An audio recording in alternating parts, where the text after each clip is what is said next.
What's up, you beautiful bastards? It's been a while. How the fuck are you doing? There's some drama going down. It's all about Diablo right now. So, I'm a day late and $1 short. Ah ha ha ha. Diablo Immortal, the announced new entry into the Diablo series, and it's a mobile game. What? Oh my god, who the fuck wanted a mobile game? What the fuck? Everyone's losing their shit, and within good reason.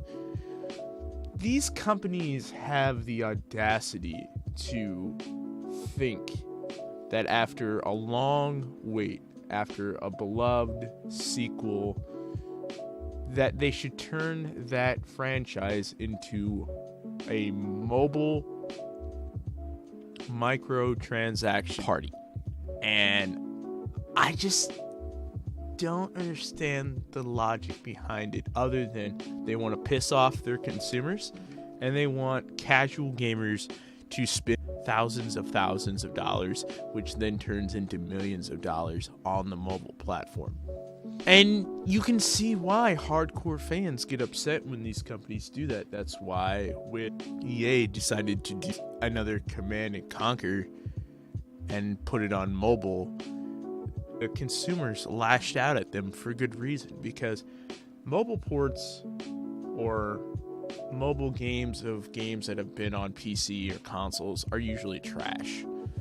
None of the games that are really compelling on PC or on consoles carry over to a mobile version. And I'm talking about like a mobile version as in your phone or your tablet.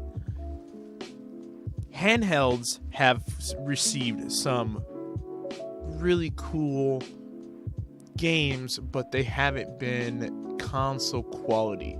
You saw a little bit of that on the PlayStation Vita platform, and for the most part they did okay.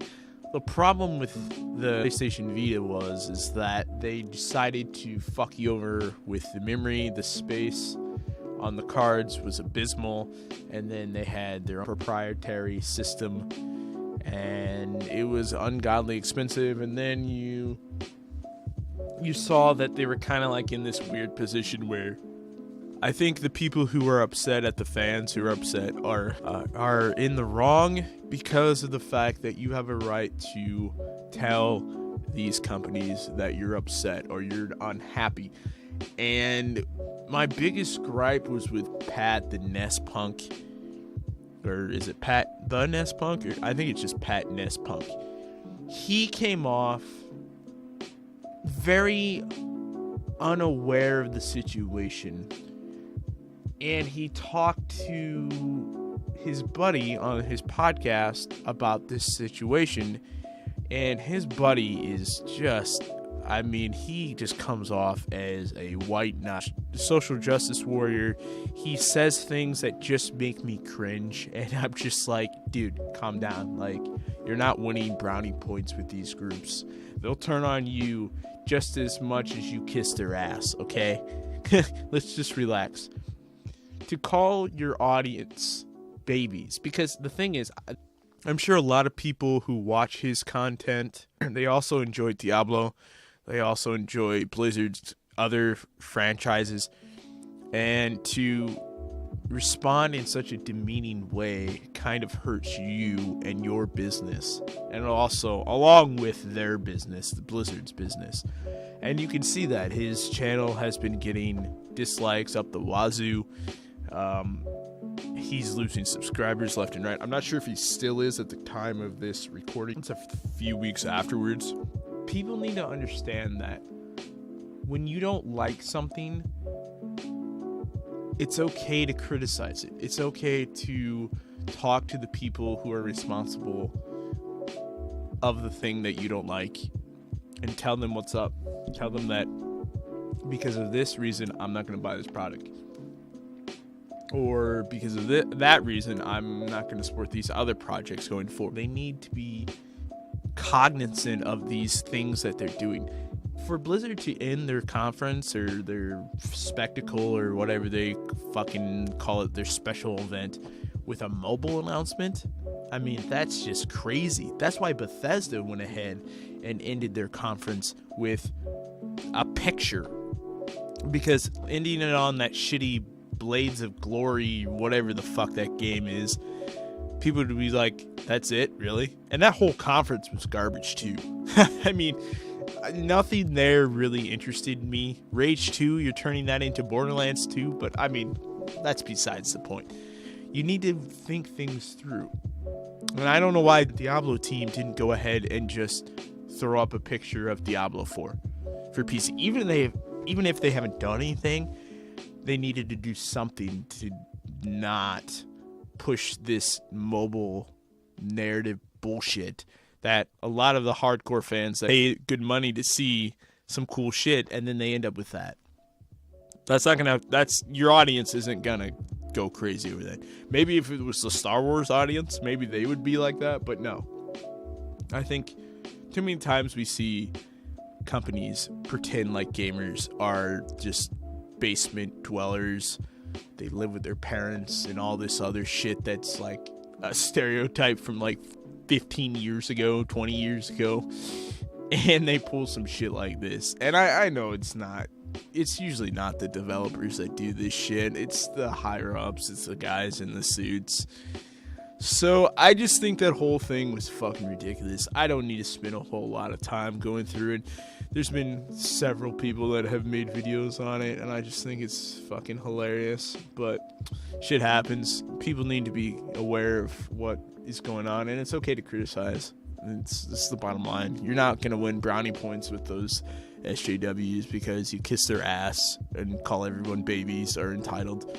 Nah, we fucking give you our money and you give us the product we want, or we're not going to pay for the next one, or we're not going to pay for the next 5 years. I don't know. I still haven't bought a fucking Call of Duty game in a long time. I'm still hella salty about Modern Warfare 3. So don't let anybody bully you into submission.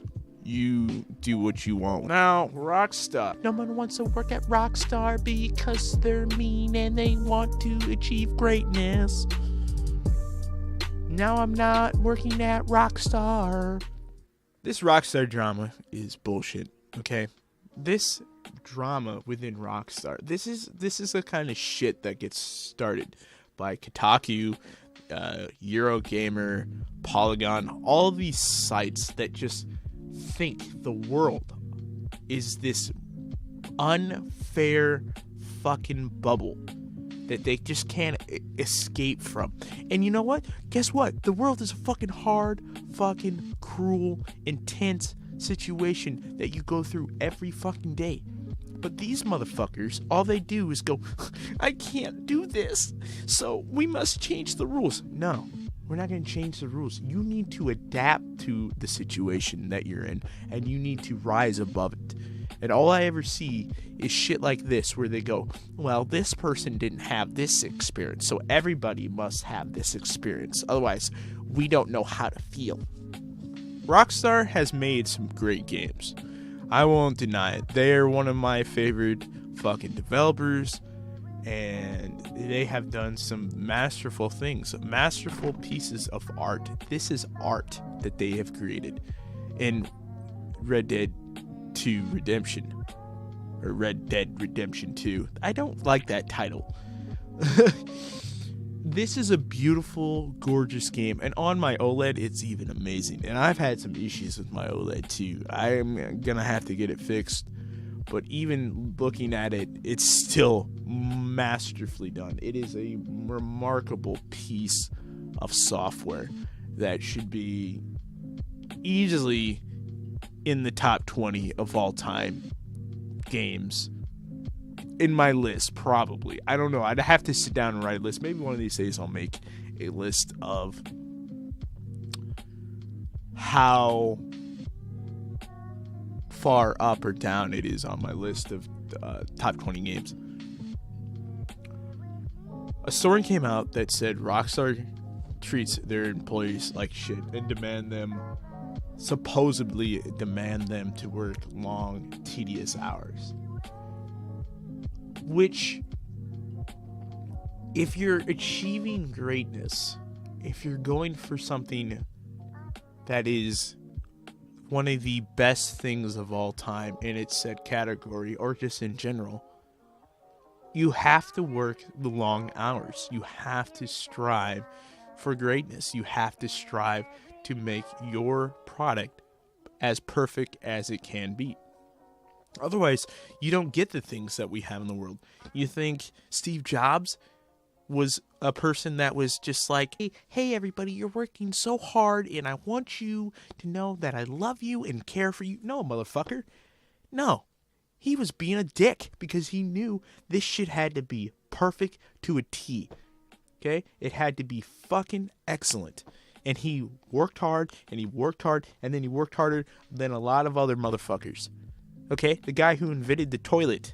Okay? You think he was just like, oh, I'll just work on it for 5 minutes. Oh, okay. All right. There, another 5 minutes. No, motherfuckers. He's working like 20 hours in a row, probably, and getting 4 hours of sleep. You know, the things we have in this world, the phones, the fucking cars, people had to work long hours.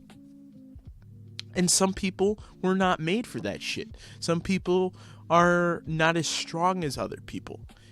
And if that's not the career they need to be in, then they need to go somewhere else.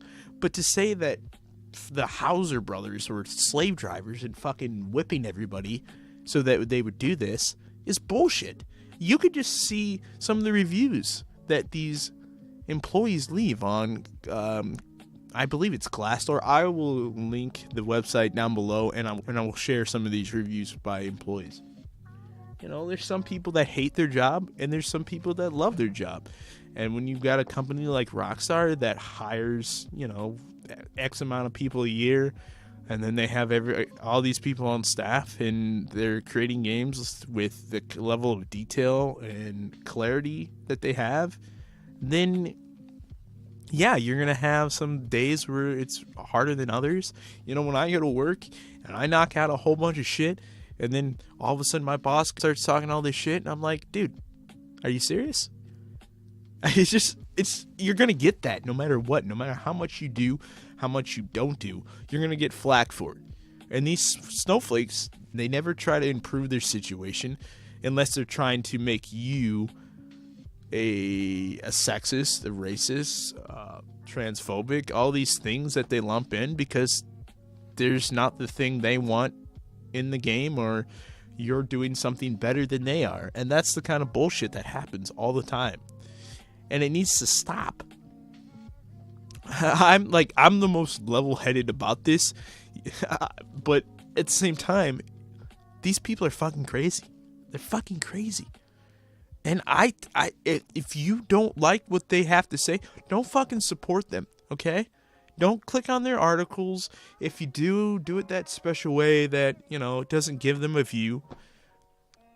Hurt them where it matters most, in the pocket. Don't support them. And I don't think these sites are going to survive for very long. I don't think Kotaku can survive very long with this bullshit. Maybe they can. Eventually, they're going to go the way of Anita Sarkeesian, where everyone's just going to stop talking about them. And it's just going to be a ghost town on their website. I don't think they offer really anything. I don't think they see both sides of the fence, and just labeling everyone a Nazi or a sexist isn't going to get you what you want, no matter how many times you do it. And I guess they don't see that. They don't see that reasoning. They don't see the logic behind the statement that I'm making. And it's sad that we live in a world where these people are like that. All right. So that's my thoughts on the matter. I think no matter where you work or where you go, you're going to have people talking shit. You're going to have people being a dick. And you just got to learn to assess the situation and carefully navigate your way through it. That's the best way you're going to have to handle these kind of things. I want to talk about Red Dead Redemption 2. It's hard to discuss Red Dead Redemption 2 because the game starts off so ungodly slow. It's so monotonous. It's horribly paced. And I don't want to hear this. Well, they're trying to set a tone. It's like, no, dude. I don't want to spend 12 hours in a fucking mountain area, all right? Just because you're trying to set up systems that have been outdated, okay? 2005 called Rockstar. You need to stop putting these systems in your games. I mean, I didn't mind it in San Andreas, but in 2018, we're really worried about health cores. Is this a motherfucking survival game? I don't even mess with it, really. I mean, I eat occasionally just to get my health up, and I'll feed my horse, but that's about it. I think my guy is underweight or some shit like that.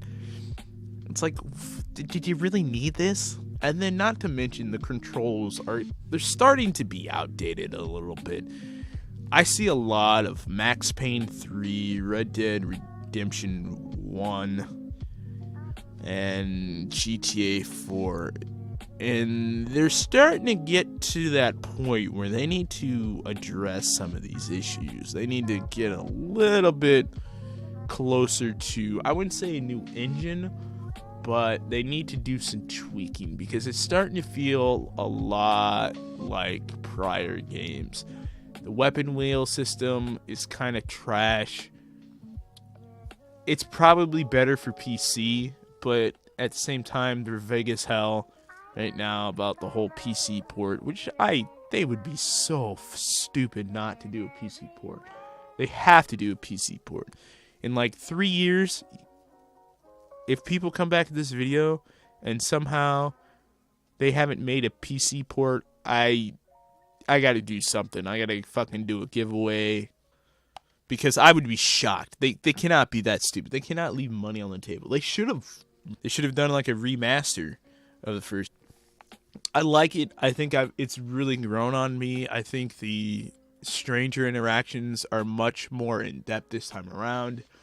There have been things I have not been expecting story-wise. I think the mission structure is still getting to a point where, like I said, they need to switch it up a little bit. These things are starting to seem oddly similar.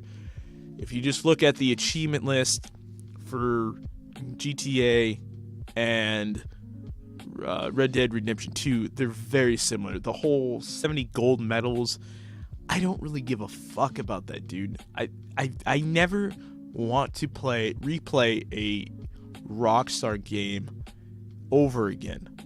So the fact that you want me to go back and do all of these missions again, it never had the same appeal to me. I still have not gone back and played Grand Theft Auto 5. I haven't replayed a Grand Theft Auto game probably since San Andreas, because I had it on console and I had it on PC. And I just recently finished that game for the first time on 360. And that port is a mess. But there's just a little bit of oddities that make this game mundane. And I wish they would maybe tweak it going forward. Now, I don't know if their next game is going to Grand Theft Auto game. They said that the next game would not be a Grand Theft Auto game due to the climate that we're currently in with Trump. So I don't really understand. You're trying to avoid a situation from both sides, but no matter what you do, you're going to piss off people. So I don't know how that statement works. Because no matter what, comedy is always going to be comedy. No matter whether it's 5 years down the line when Trump is in office or Trump is elected and they do it in 3 years. I don't know. Comedy is always going to be comedy. If you don't like the joke, you're just not going to like the joke. It's a tough task to navigate through these waters of political correctness and outrageous moments, but overall, I'm enjoying Red Dead Redemption 2. I think the story's pretty good. The gruesome moments are just crazy. I don't know. It took a really interesting turn. So I'll probably review that. I'm going to review that. I still got Fallout 76. I'll probably review Odyssey. I need to go back to that. But I really want to dive deep into Red Dead Redemption 2. Fallout 76, I'll probably cover that as well. So probably in the next three weeks or so, I'm probably going to do those 3 games. And that'll probably be the end of it. The reviews for this year. I might do some sort of game of the year thing, but who knows? I said I was going to do that last year, never got around to it. So, hope all is well with all of you, and hope your holiday is okay. And see you in the next one, everybody. Peace.